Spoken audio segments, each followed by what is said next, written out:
Spring planting was often done with the help of a plow mule. The relationship between mule and farmer was, at best, tenuous. Bill Presto remembers when his granddad enlisted the help of old Jack, who was 1,250 pounds of ornery. Almost any dirt farmer who worked mules at one time or another had at least one named Jack. My granddad so named a mule he received in a horse trade. Old Jack, like all mules, had his own distinct personality that would have tried the patience of Job. The intelligent look in the eyes of this 2-year-old mule veiled the lurking mischief. The profound arrogance in his walk proclaimed his free and independent spirit. Even after a hard day's work, he was forever lifting his flared nostrils to sniff the air and bray defiantly. On one occasion, shortly after old Jack came to stay with us, Granddad sat in the corn crib shucking corn and piling it into a feed basket. Old Jack eyed Granddad with an indulgent show of resentment that was to become his trademark. Granddad finished shucking the corn. Old Jack engaged in what eventually became his favorite form of mischief. He caught Granddad with his back turned and bit him. In return, old Jack got a blow to the head with a feed basket. It hardly fazed the mule, for he nonchalantly barged his way under the feed shed. Granddad heaped a few well-chosen adjectives upon old Jack, but they too fell upon an indifferent mind. The following day, as Granddad attempted to hook the trace chains to the single tree, old Jack broke loose and took off like a blue streak across the open field. Granddad finally caught the mule, hooked him to the plow, and the remainder of the day was spent in mutual animosity. That evening, old Jack finished his ration of corn and, tired though he must have been, tore through the open gate and raced around the pasture in a frolicking display of temperament. The months ahead brought no change in old Jack's exhibitions of independence. A constant surveillance of old Jack's ears was necessary. Months became years. Old Jack and Granddad just could not seem to reach an understanding. Granddad's patience wore thinner with each annoyance. Take Grandmother's pear tree, for example. Old Jack had seen that big old pear tree many times in the center of the vegetable garden. The garden was a forbidden area for old Jack, and he knew it. One Saturday at noon, after finishing a morning of plowing, old Jack was turned out to pasture for his weekend of rest. He walked through the pasture alleyway, grazing the grass along the fence beside the garden. Granddad had just begun his bath when he was startled by a crash coming from the garden. Quickly he donned a pair of overalls and rushed to see the cause of the commotion. There, majestically standing in the middle of the garden, was old Jack, munching pears on the tree's lower limbs. Granddad grabbed a stick and drove him out of the garden, which, of course, fell on deaf ears. Old Jack was not perturbed in the slightest. But Granddad was a man of great compassion. He decided if old Jack was so determined to enjoy the taste of half-ripe pears, then he should have them. Granddad gathered about a dozen of the pears and put them in the horse trough so that old Jack could enjoy them at his leisure. A week passed. The pears remained untouched. The sport had been taken out of it, and he didn't want any part of them. Finally, Granddad's patience wore out. He determined to sell old Jack. Word of old Jack's orneriness had spread around, though. Granddad went to town to look for a buyer. There he met a fellow by the name of Jim. He had heard about the absolute cantankerousness of old Jack, so he bargained with Granddad. "Give me a job, and I'll guarantee to make a first-class work mule out of that hybrid." So Granddad hired Jim. I guess Jim had his good points, but for the life of me I couldn't make myself aware of them. He was brutal in his attitude toward animals. It soon became apparent, however, that Jim was the right man for old Jack. Within a short time, old Jack was a picture of docility, when Jim was around at least. After Jim moved on, old Jack seemed to have a better disposition.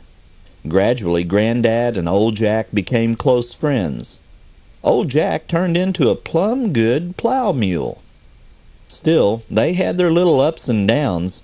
Perhaps Old Jack was just funning.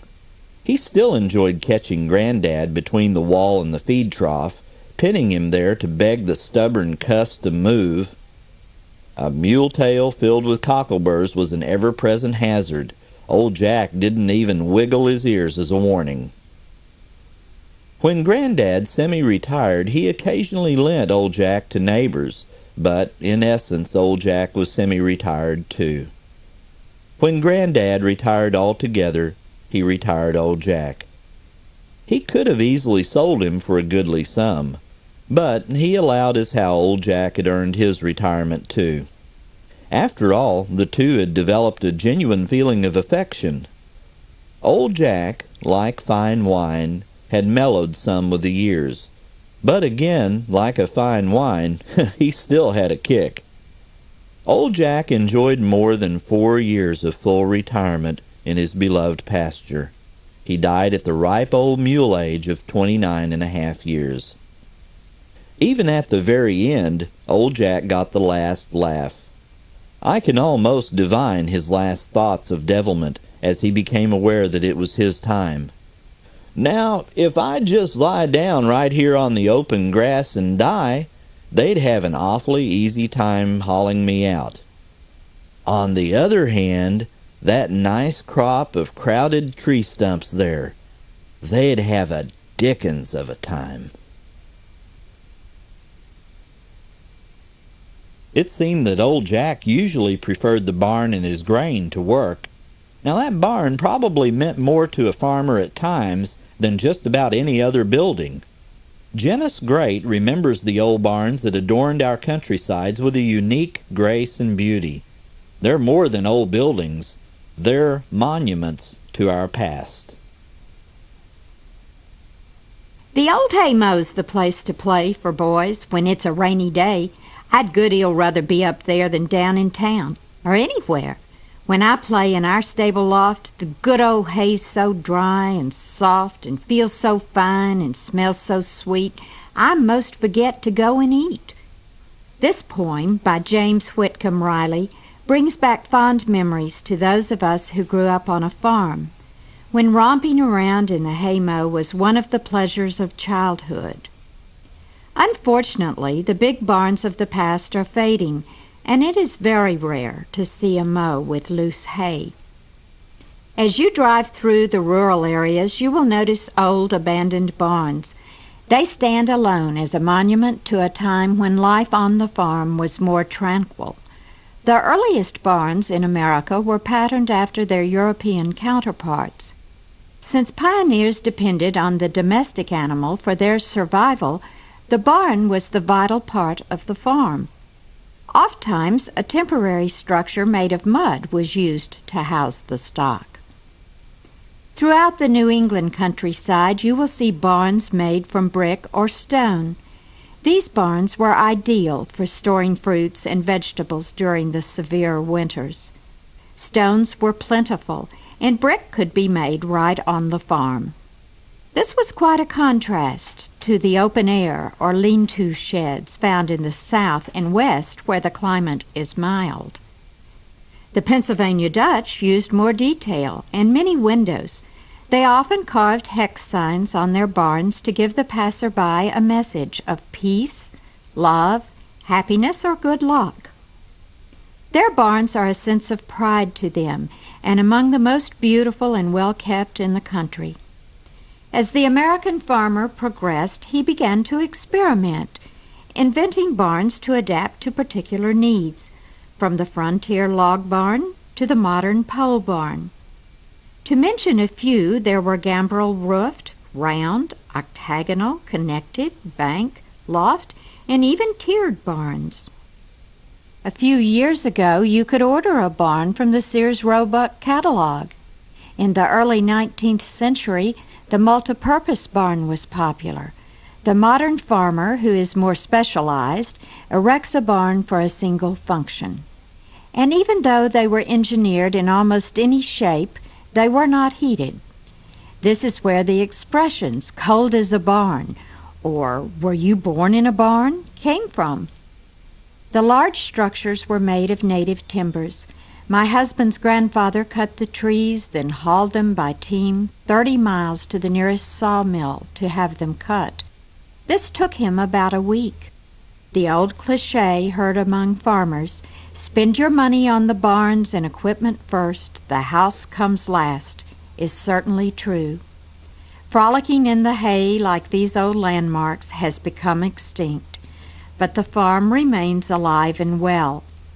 The modern farmer feels the same pride as his great-grandfather did in the fall of the year when his barns were bursting with a bountiful harvest. Perhaps someday, when you pass one of these monuments, you might pause a moment and try to recall how majestic it was so many years ago.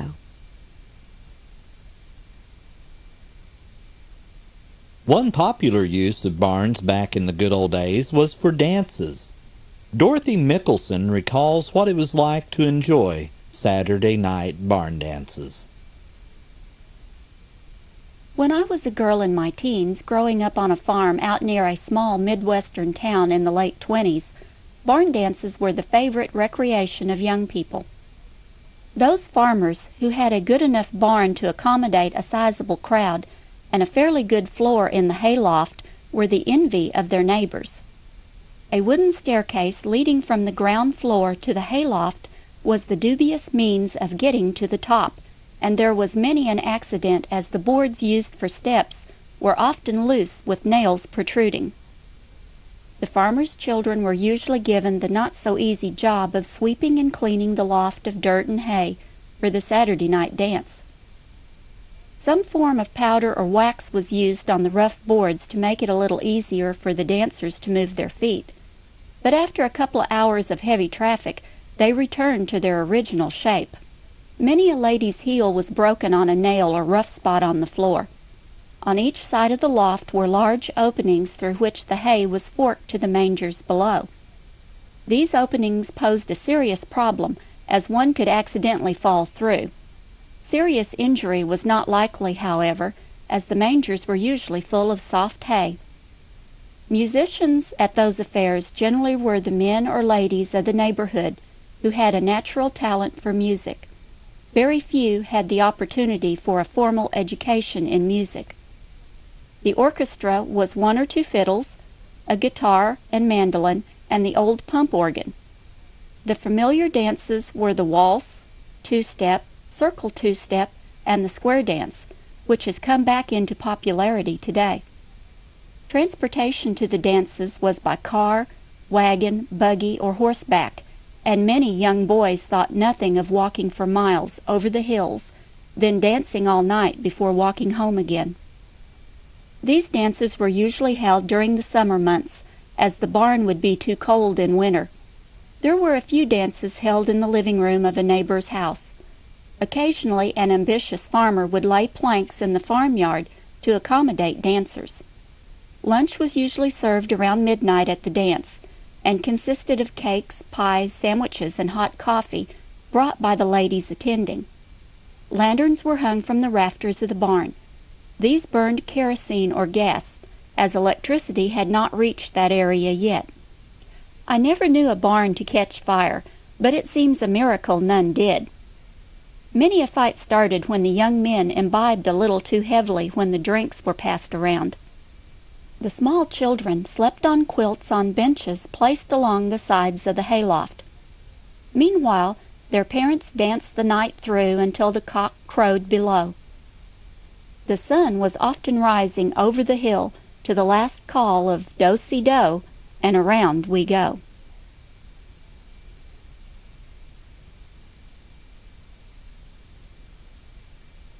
Speaking of barn dances, did you know we had a national one? The National Barn Dance was first broadcast on Saturday night, April 19, 1924.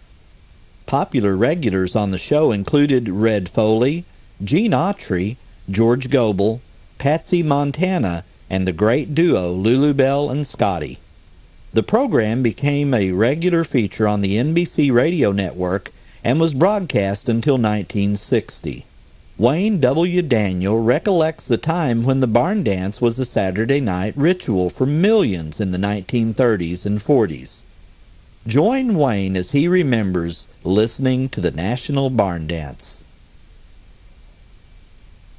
When radio became the source of America's most popular form of home entertainment, listening to Saturday night barn dance broadcasts joined the legendary Saturday night bath as a weekly ritual in millions of households.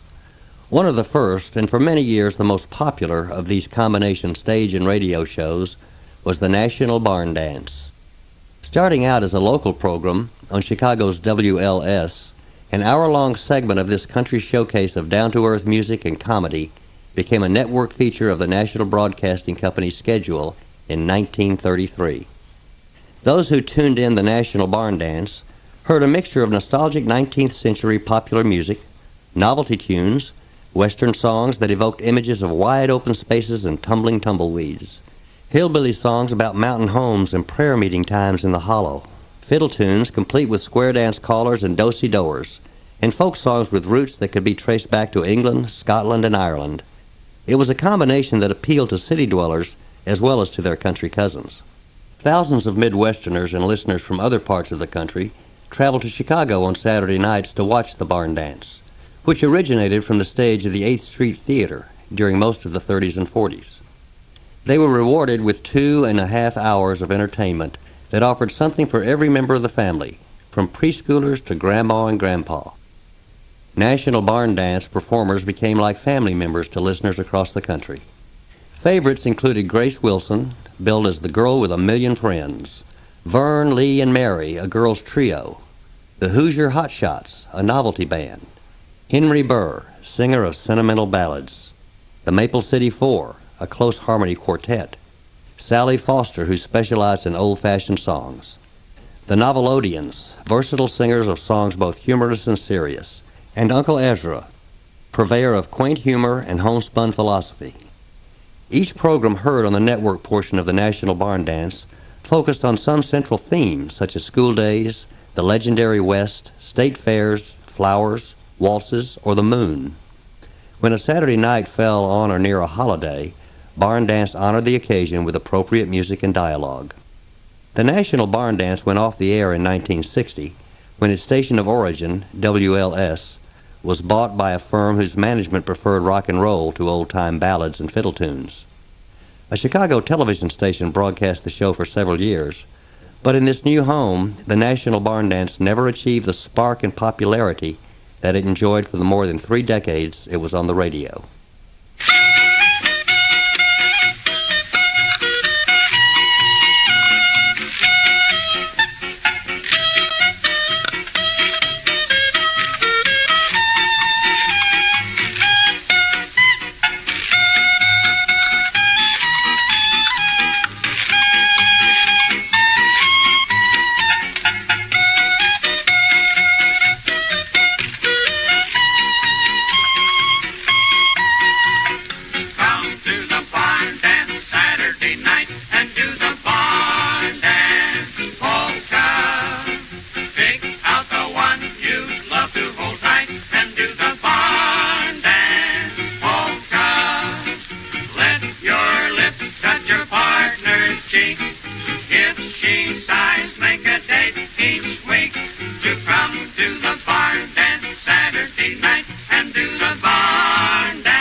3. You can make yourself a bet by laying 10 to 1.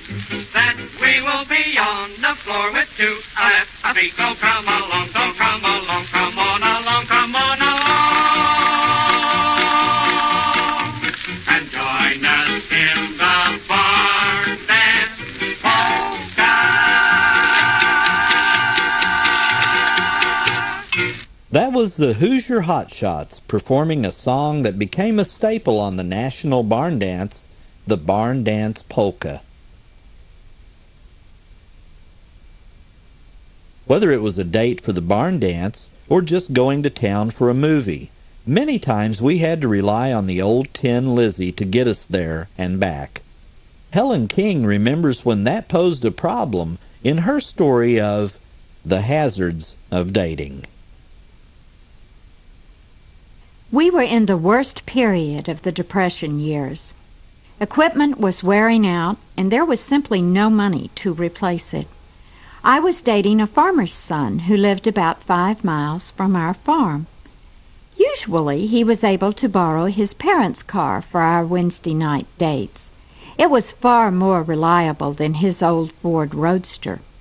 On this particular night, the parents were using their car. Harry came putter-putting up the drive in the Roadster. All apologies. I didn't mind. He hadn't stood me up. It was a beautiful summer's night. There was no problem as we drove the 7 miles into town. We attended the movie at the Strand. The admission there was 20 cents each. The movie at the Orpheum was 35 cents.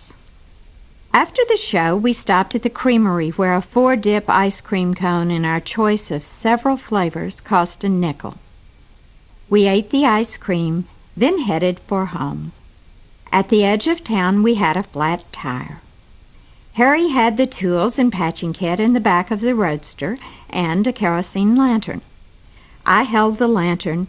Harry removed the tire, found the break in the inner tube, and made a patch. He pumped it up, replaced the tire, and we were on our way. After a couple of miles, another tire went flat. We repeated the same procedure. Again, we were on our way. Again, another tire went flat, and about a mile from my farm home, the 4th tire was flat. By then, we were both tired and quite irritated. It was near 3 o'clock in the morning.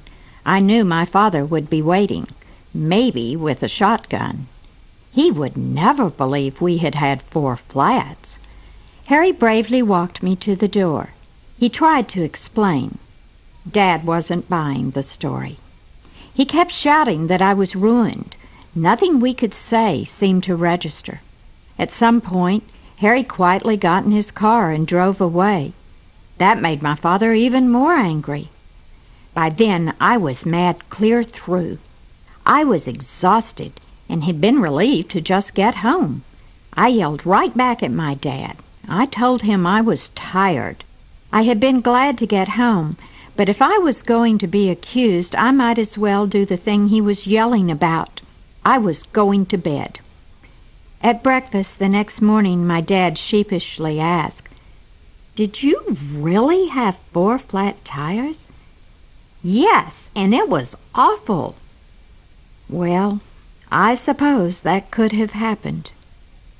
Nothing more was said about it. But Harry didn't come back.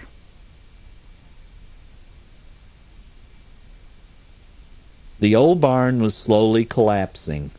Shirley Ummel wondered, if the barn could talk, what would it say?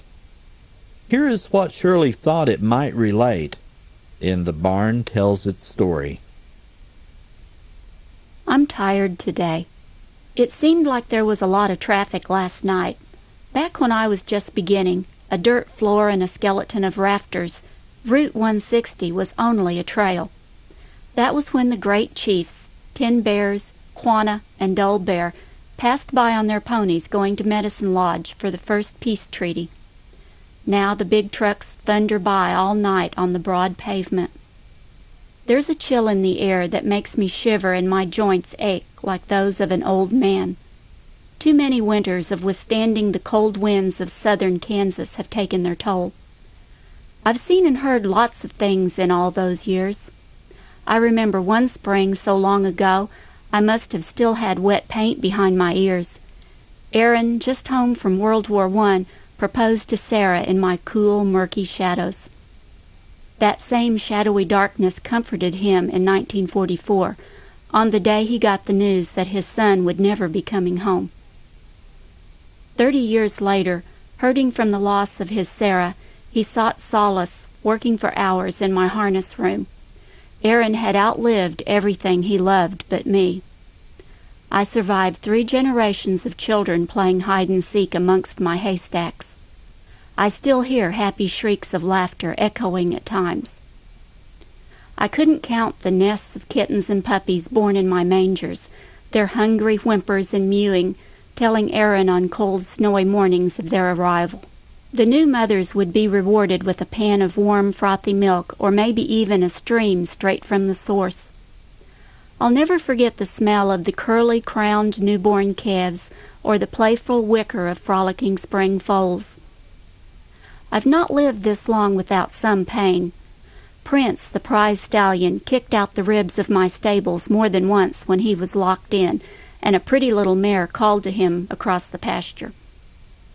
Living in what the locals call Tornado Alley, I've had my shingle hairs ruffled many times during violent summer storms. I've had my window panes knocked out on occasion by hailstones or blown branches. But my walls have also rung with the good-natured jostling of threshing crews, washing up together around the tables, heavily laden with Sarah's delicious food. I've sheltered harvesters, snoozing or pitching horseshoes on a rainy day. I've heard the whispers and rustling of lovers hidden in my haymow. My rafters have sung with barn dance music, and I've been decorated for weddings and Halloween parties. Now, it's quiet around here. The family is all long gone. The last of the barn cats have deserted me for neighboring farms. I've given a share of comfort in times of sadness. I've been filled with gladness. I was here when covered wagons rumbled by, and I've lived to hear jets roar overhead. I've lived a good long life, but my walls are shaky now, and my timbers are weak. Maybe, just maybe, this winter there will be a snow blanket heavy enough to just lie down under and go peacefully to sleep. I'm so tired.